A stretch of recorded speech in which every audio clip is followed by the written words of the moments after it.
باللہ من الشیطان اللعین الرجیم بسم اللہ الرحمن الرحیم۔ عزیز طلبہ، ڈاکٹر اقبال کی نظم پیغام کے آخری اشعار موضوع بحث ہیں۔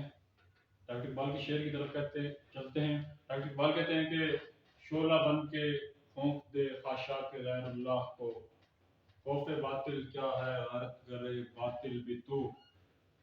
مفہوم کی طرف یا تشریح کی طرف چلنے سے پہلے مشکل الفاظ کے معنی کو دیکھیں گے تاکہ ہمارے لیے آسانی رہے۔ خاشاک غیر اللہ ہو گیا، خاشاک ہو گیا کوڑا کرکٹ، ایسی چیز جسے رد کر دیا جائے، جسے پھینک دیا جائے، جسے جھاڑو لگا کر گھر سے نکال دیا جائے۔ غیر اللہ کو، اللہ کے سوا سب کو۔ خوف باطل، باطل کا ڈر، باطل کے ڈر سے مراد باطل کی طاقت کا ڈر، مخالف کی قوت کا ڈر، مخالف فوج کی کثرت کا ڈر، مخالف فوج کی جدت کا ڈر۔ غارت کرے باطل بھی تو، باطل کو تباہ کرنے والا تو ہے۔ یاد رکھیے گا، نظم پیغام کے پہلے اشعار میں ڈاکٹر اقبال مسلمان کو کچھ چیزیں یاد کروا رہے ہیں۔ جب دیکھ رہے ہیں کہ وہ چیزیں اس کے ذہن میں پک چکی ہیں، اس کے ذہن میں آ چکی ہیں، اس کے ذہن میں بیٹھ چکی ہیں، تو اب ان کو ان کا مقصد بتا رہے ہیں۔ وہ کیا کہہ رہے تھے کہ آشنا اپنی حقیقت سے ہو دہقاں ذرا، دانا تو، کھیتی بھی تو، باراں بھی تو، حاصل بھی تو۔ بتا رہے کہ مسلمانوں اپنے آپ کو پہچانو، تم بہت کچھ ہو۔ تلمیاتی انداز سے ڈاکٹر اقبال مسلمانوں کو بہت ساری چیزیں یاد کروا رہے ہیں۔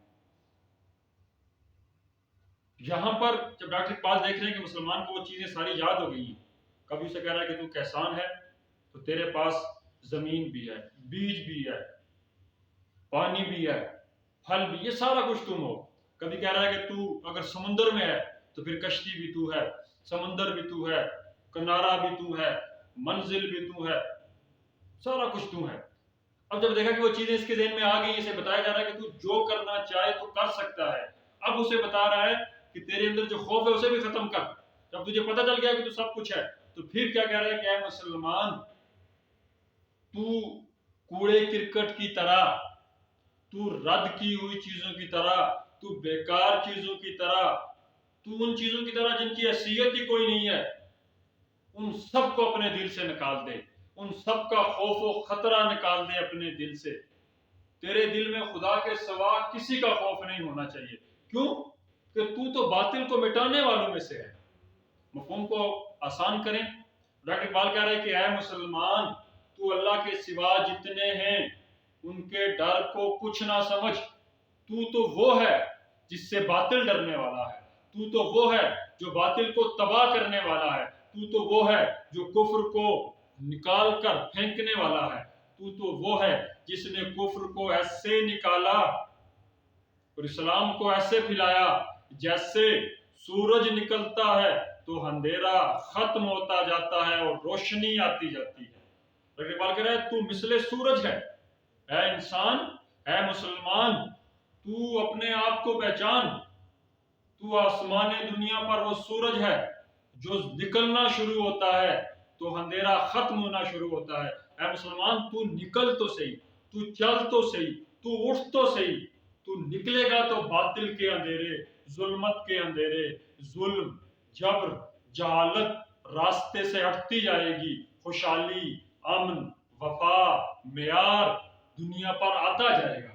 بتانے کی کوشش یہ کر رہے ہیں کہ اللہ کے سوا کسی سے نہ ڈرو، کیونکہ باطل ہمیشہ تمہارے ہاتھوں تباہ ہوا ہے، نیست و نابود ہوا ہے، ختم ہوا ہے۔ اب کچھ مثالیں دیکھیں گے جو آپ کو تشریح میں لکھنے کے لیے، تشریح میں استعمال کرنے کے لیے اور تشریح میں وسعت کے ساتھ ساتھ وقت پیدا کرنے کے لیے کام آئیں گی۔ یاد رکھیے گا، معیار اور مقدار میں سے ہمیشہ معیار کو دیکھا جاتا ہے، تو آپ کی مثالیں ہمیشہ معیاری ہونی چاہیے۔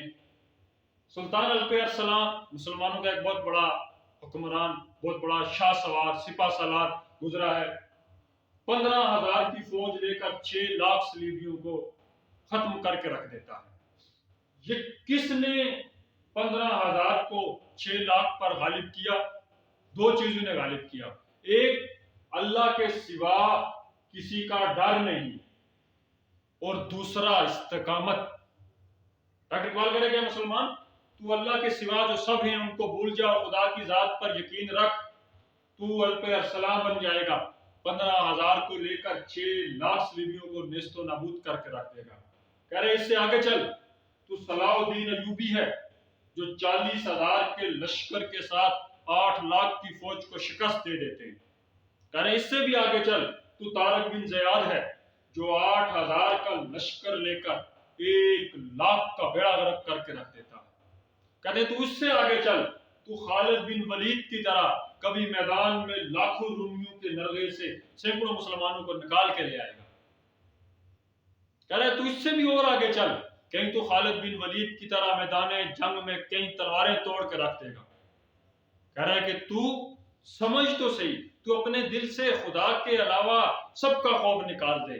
کیوں کہ جس چیز کا خوف تو پالے ہوئے ہے، باطل کا خوف۔ یہاں پر باطل کے لفظ کو ہم اگر پھیلانے کی کوشش کریں تو اس وقت انگریز غالب تھا، دفاعی لحاظ سے انگریز مضبوط تھا، معاشی لحاظ سے انگریز ہم سے مضبوط تھا، مشرتی لحاظ سے انگریز ہم سے مضبوط تھا، سفارتی لحاظ سے انگریز مضبوط تھا، طاقت اسلحے کے لحاظ سے انگریز ہم سے بہت مضبوط تھا۔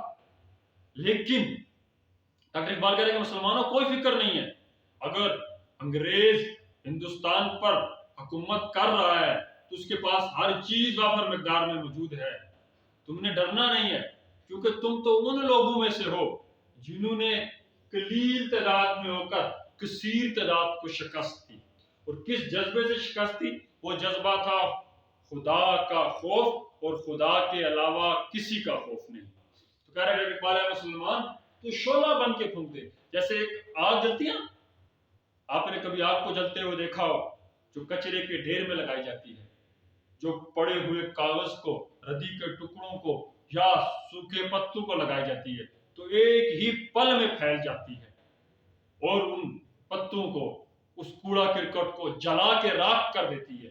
کہہ رہے کہ ڈاکٹر اقبال ہے مسلمان تو مثل شمع، تو مثل شعلہ، تو مثل آگ، ایک ہی پل میں خدا کے علاوہ سب کے خوف کو جلا دے، ختم کر دے، کیونکہ تو ہمیشہ باطل کو مٹانے والا ہے۔ کہہ دے نا فجال حق و زحق الباطل ان الباطل کان زہوقا، اور حق آئے گا اور باطل مٹ جائے گا، بے شک باطل ختم ہونے والا ہے۔ اللہ پاک قرآن پاک میں یہ کہہ رہے ہیں فجال حق و زحق الباطل ان الباطل کان زہوقا، کیا مسلمان حق آئے گا اور باطل ختم ہو جائے گا، بے شک باطل، بے شک ظلم، بے شک جبر، بے شک جہالت ختم ہونے کے لیے بنی ہے اور ختم ہو کر رہی ہے۔ ڈاکٹر اقبال مسلمانوں کو بیدار کر رہے ہیں۔ موضوع کی طرف جائیں، مقصد کی طرف جائیں تو ڈاکٹر اقبال کا وہی مقصد ہے، مسلمانوں کو بیدار کیا جا رہا ہے، ان کو جگایا جا رہا ہے، ان کو ان کا اصل مقام بتایا جا رہا ہے کہ مسلمان تمہارا مقام کیا ہے۔ وہ جو کہتے ہیں نا من عرف نفسہ عرف ربہ، جس نے اپنے نفس کو پہچانا اس نے خدا کو پہچانا۔ تو ڈاکٹر اقبال مسلمان کو اس کی مسلمانی پہچاننے کا راستے بتا رہے ہیں کہ مسلمان تم کیا ہو، تمہارا مقام کیا ہے، تمہارا مرتبہ کیا ہے۔ یہ طاقت، یہ عظمت، یہ شان و شوکت کچھ بھی نہیں ہے۔ تمہارے دل میں اگر خدا کا ڈر ہے تو پھر خدا کے ڈر کو قائم رکھو اور باقی سارے خوف خطرے اپنے دل سے نکال دو، تم کامیاب ہو جاؤ گے۔ نہ صرف کامیاب ہوگے بلکہ کہیں الپ ارسلان، کہیں صلاح الدین ایوبی، کہیں طارق بن زیاد، کہیں خالد بن ولید، کہیں محمد بن قاسم، کہیں موسیٰ بن نصیر کی صورت میں تم کفر کو ختم کر دو گے۔ تم تھوڑے ہوگے جنگ بدر میں لیکن ہزاروں پر غالب آ جاؤ گے۔ بات کیا سمجھانے کی کوشش کر رہے ہیں؟ ایک اپنے آپ کو پہچاننا، دوسرا اپنے دل میں خدا کے علاوہ تمام قوتوں طاقتوں کے خوف کو ختم کر دینا۔ جب تم اپنے دل سے خدا کے علاوہ سب کے خوف کو ختم کرو گے تو پھر تمہیں وہ مقام ملے گا جو ایک شعلے کو ملتا ہے، کس کو جلانے کے لیے؟ کوڑا کرکٹ کو جلانے کے لیے۔ جیسے ایک ہی پل میں وہ سب کو جلا کے رکھ دیتا ہے۔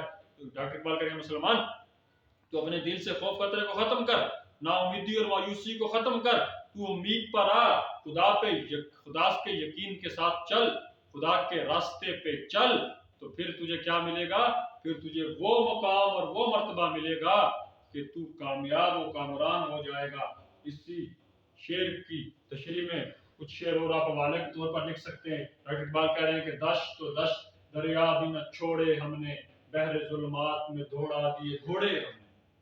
اور پھر ایک اور شعر کے باطل سے دبنے والے، اے آسماں نہیں ہم، سو بار کر چکا ہے تو امتحان ہمارا، کہ ہم ہارے نہیں ہیں، ہم دبے نہیں ہیں، ہم مٹے نہیں ہیں، ہم جھکے نہیں ہیں۔ وہ کہتے ہیں نا، میں جھکا نہیں، میں بھکا نہیں، کہیں چھپ چھپا کے کھڑا نہیں، جو ڈٹے ہوئے ہیں محاذ پر مجھے ان صفوں میں تلاش کر۔ تو بتایا جا رہا ہے کہ ہم مسلمان اپنے دل میں خدا کے علاوہ سارے خوف ختم کر دے، تم کامیاب ہو جاؤ گے۔ اصل میں تم ہی کامیاب ہو، کیونکہ ہمیشہ باطل کو، ہمیشہ کفر کو، ہمیشہ جہالت کو، ہمیشہ حماقت کو تم نے ہی میدان جنگ میں، میدان عمل میں ناکام کیا ہے اور کامیابی کو اپنے نام کیا ہے۔ بہت شکریہ۔